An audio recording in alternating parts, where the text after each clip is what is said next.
Okay, kiddos. Today we're going to talk about whether or not Ilsa from Casablanca, played by Ingrid Bergman, is she a bad person? And I think that Casablanca purposely makes her morally messy, and it's one of the things that makes her interesting. My short answer is no, I don't think Ilsa's a bad person. I think she's a conflicted person who makes some painful and questionable choices. So here's where I'd like to take it. The first thing I'd like to say is she absolutely hurts Rick. That would be, in my opinion, the biggest strike against her. She tells Rick they're leaving Paris together, and then, without explaining, disappears. Rick is devastated. Then she shows up years later in Casablanca with her husband. So I would say, from Rick's perspective, this is basically emotional nuclear warfare. And what's fascinating is that Ilsa doesn't really have a good excuse for not explaining herself in Paris. She could have told him the truth.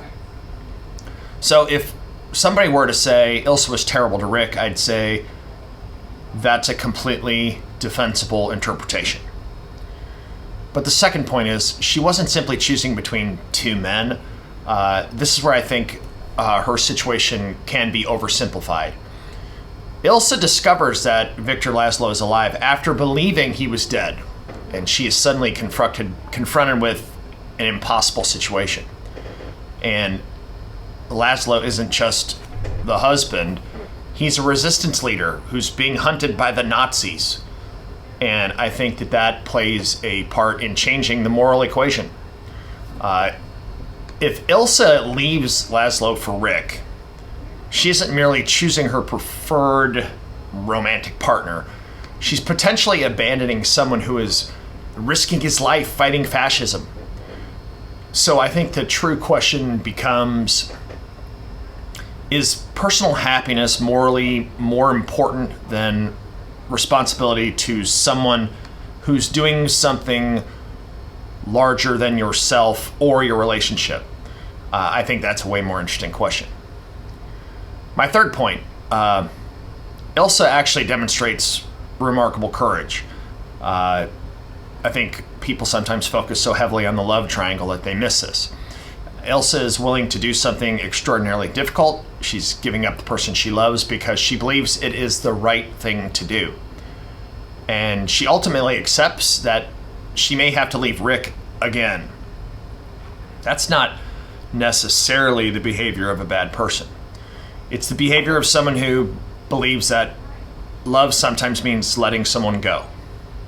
But my fourth point, and this is, in my mind, the juiciest interpretation, I think Ilsa is actually more morally complicated than Rick.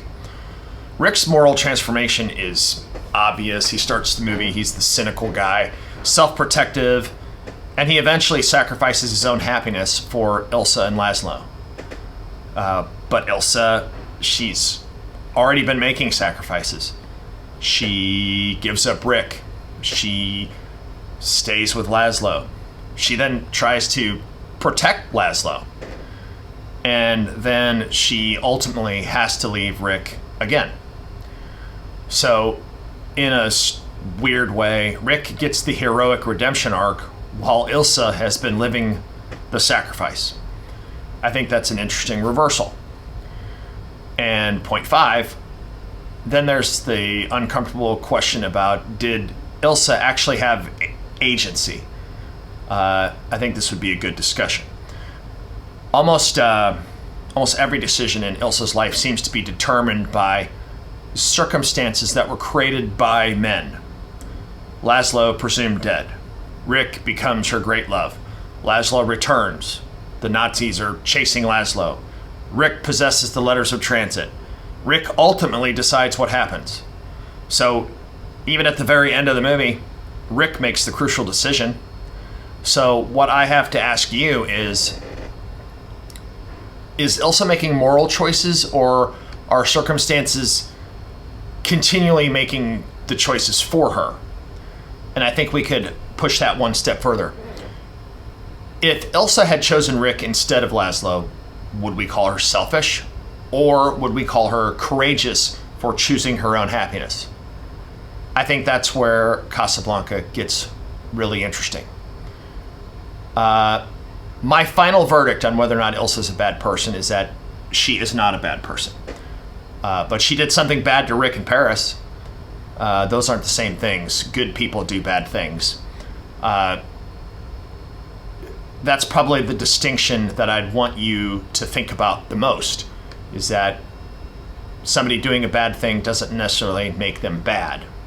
Good people can make selfish decisions, and good people can hurt other people, and sometimes there isn't a good choice. It's only the choice that carries the least moral cost.